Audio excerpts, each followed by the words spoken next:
Teman-teman sekalian, kalau kita berbicara tentang statistik, maka kita pasti akan mendengarkan istilah-istilah prediksi, kita akan mendengar istilah fluktuasi, sebaran, kondisi dan lain sebagainya terkait tentang data ataupun tentang fenomena yang terjadi.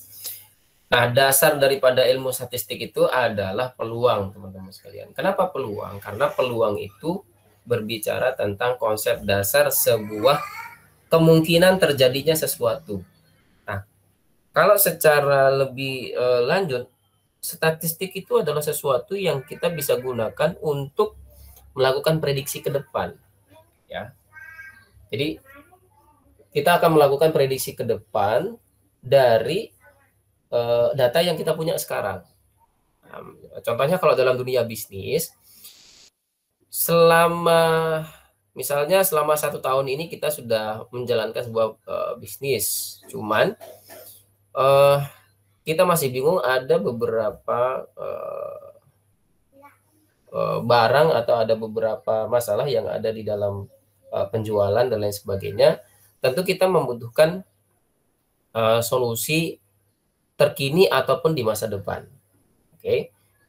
Nah, selama 1 tahun tentunya kita sudah punya data, ya, data penjualan dan lain sebagainya. Nah, itulah yang kita gunakan nanti dalam konsep statistik, kita olah, yang kemudian kita jadikan pertimbangan untuk bagaimana kita saat ini penjualannya, kemudian apa solusinya sehingga nanti ke depan, ya, prediksinya itu lebih bagus hasil penjualannya daripada yang sekarang. Nah, itu gambaran umum tentang di dalam dunia bisnis tentang statistiknya. Sehingga kita belajar peluang. Kenapa peluang? Karena peluang itu adalah terkait dengan kemungkinan kejadian.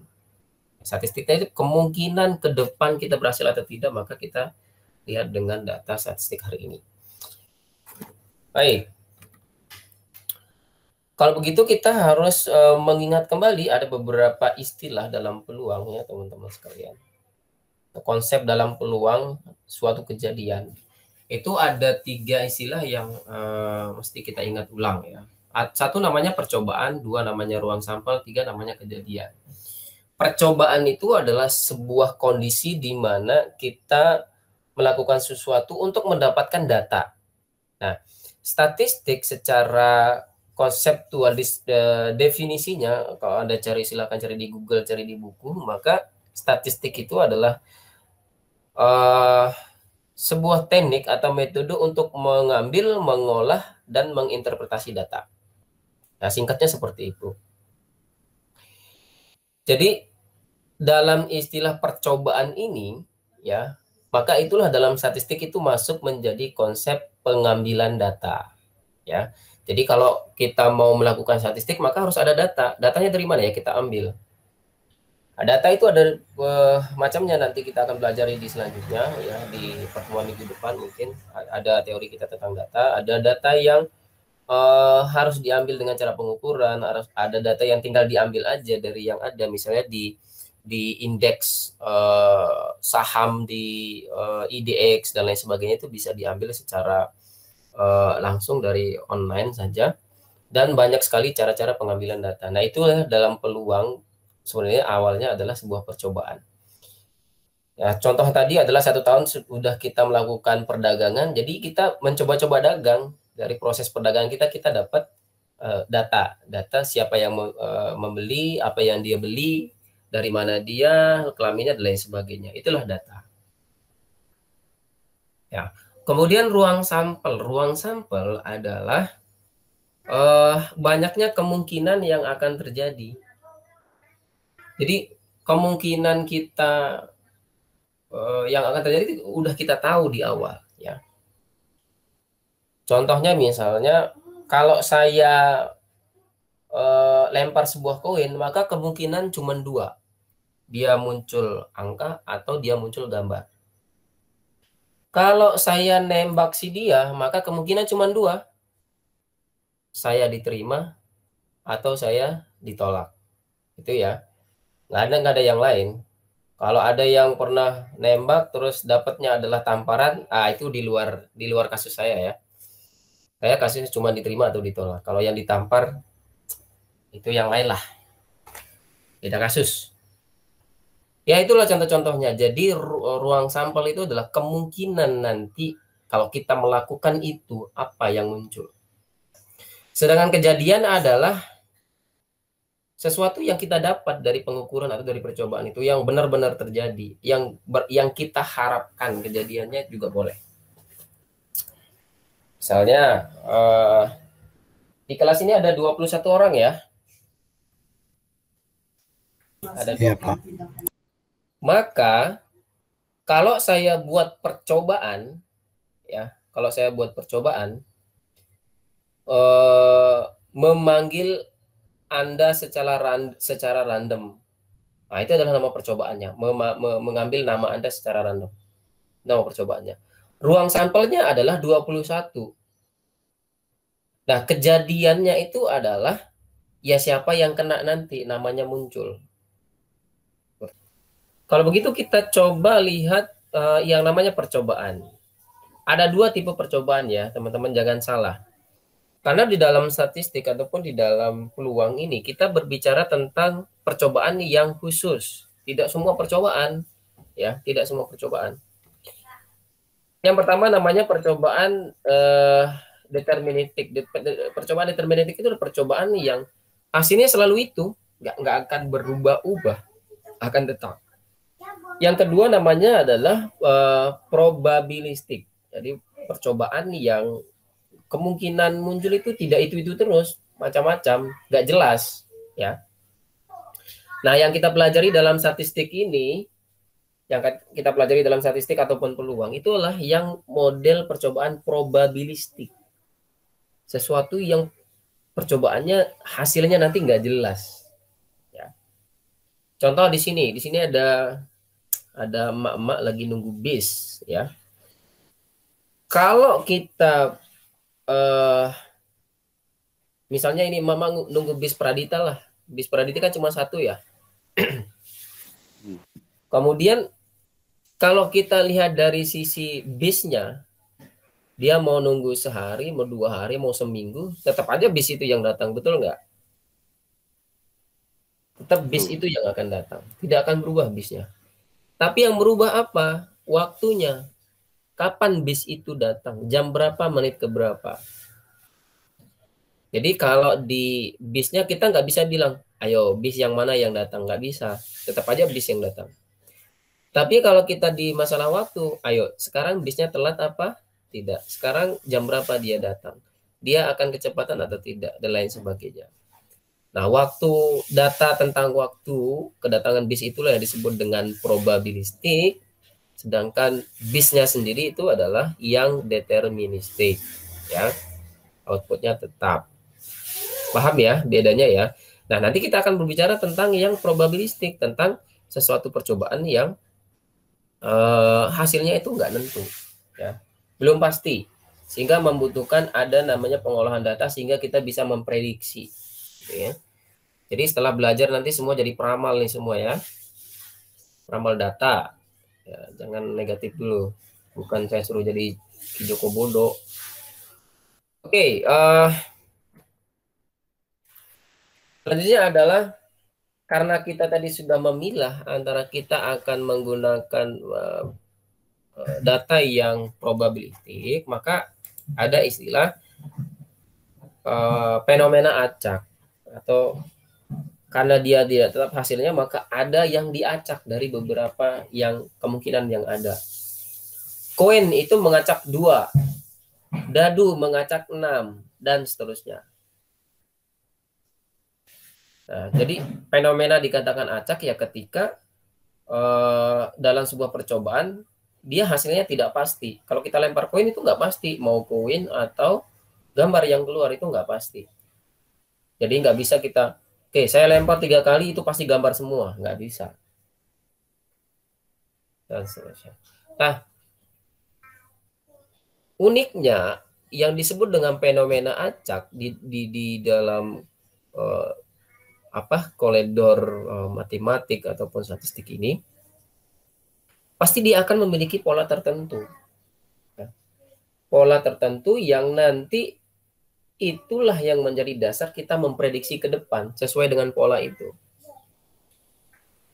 Jadi kalau kita melempar koin 10 kali, ya, nanti akan kelihatan polanya seperti apa.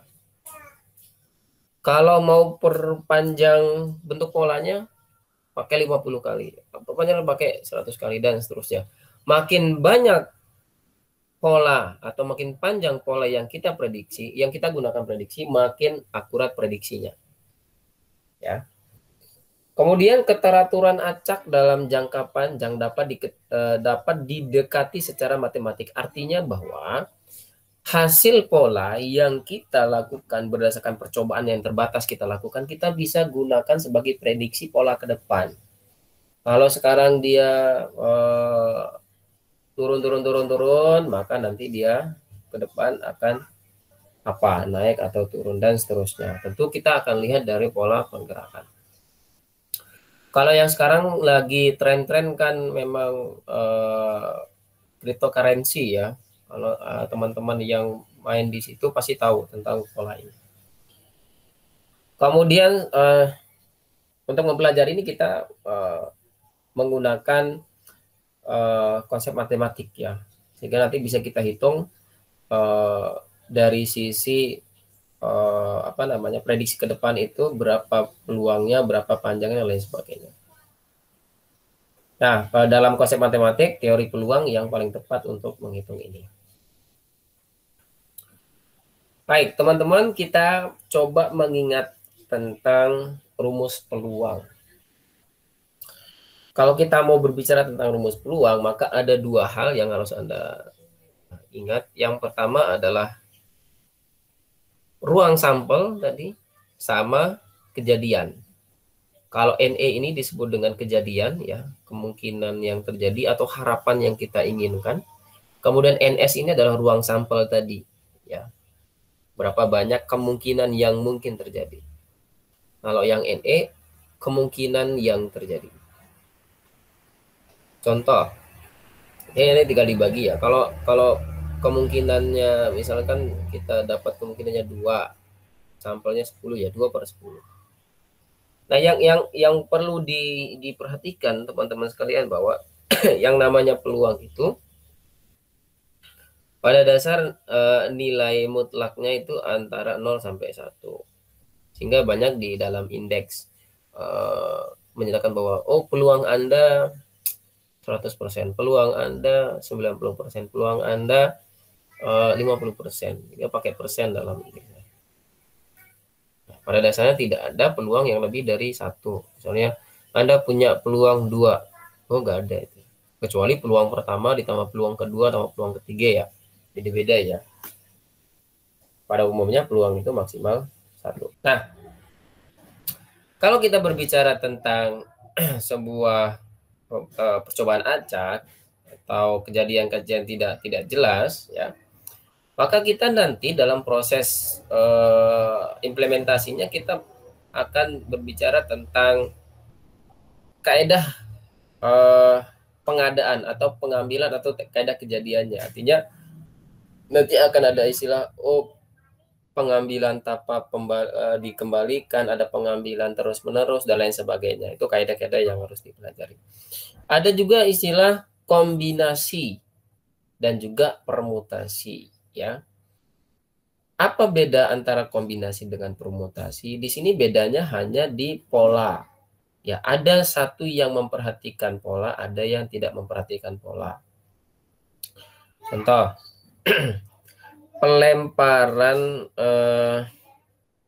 kemungkinan kalau kita lempar koin, ya, kalau kita melempar koin, dua koin ya, lempar 2 koin, maka kemungkinannya itu kan ada 4 tadi kan sudah disebutin. Angka-angka, angka gambar, gambar-gambar, sama gambar angka. Betul nggak? 4 ya. Nah, dalam hal ini ada kasus di mana kita menganggap angka-angka itu sama dengan angka-angka. Maksudnya angka koin pertama sama dengan angka koin kedua. Jadi kalau kita tidak pakai urutan, maka mau koin pertama di depan, mau koin kedua di belakang, itu kita anggap sama dengan koin kedua di depan maupun koin pertama di belakang. Ini saya contohin ya. Nanti untuk konsep perhitungannya di minggu depan. Hari ini kita kenal-kenal saja. Mari kita ke contoh-contoh kasus-kasus peluang yang biasa. Kalau Anda belajar dari SD sampai perkuliahan tentang yang namanya peluang, Anda akan menemukan pasti wajib 3 hal. Kalau tidak kartu, maka dadu. Kalau tidak dadu, maka koin. Nah, gitu ya. Pasti itu. Nah, sekarang kita di sini punya dadu. Ini sebenarnya sudah saya tanyakan dari tadi. Kalau saya punya dadu, kemudian saya lempar, maka saya punya S-nya itu adalah 6. Ingat, S itu adalah banyaknya kemungkinan yang muncul. Kemudian kalau pertanyaannya berapa peluang ganjil, maka ini yang sudah dijawab tadi, yaitu 3/6, jadinya 1/2. Kalau ditanya balik, berapa peluang genap, maka tinggal sama 3/6, yaitu 1/2, yaitu 2, 4 sama 6, jadi 3. Ini sudah. Kemudian, oke, bagaimana kalau ini? Saya punya kantong dengan 10 uang koin. Ada 2 koin 500-an, ada 4 koin 1000-an, ya. Ada 4 koin 1000-an, ada 2 koin 200-an, ada 2 koin 200-an, ada 2 koin 100-an. Pertanyaannya, peluang Anda ya mendapatkan uang 1000 kalau dalam 1 kali pengambilan. Kalau Anda ambil sekali, saya minta ambil 1 koin, ya. Peluang Anda dapat 1000 berapa? 4/10. Oke, 4/10 atau 0,4. Oke ya. Sekarang, peluang Anda mendapatkan uang 1000 dalam 3 kali pengambilan. Ayo, berapa?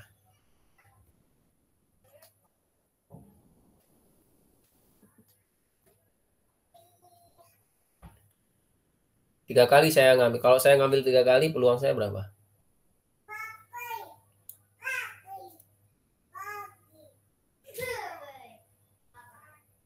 12/30, Pak.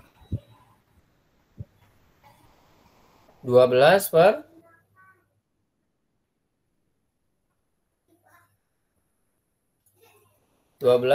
30. Oke, berarti tinggal dikali 3 ya, atau 0,4 kali 3 aja. Bisa ya? Kalau 5 kali ya tinggal kali 5.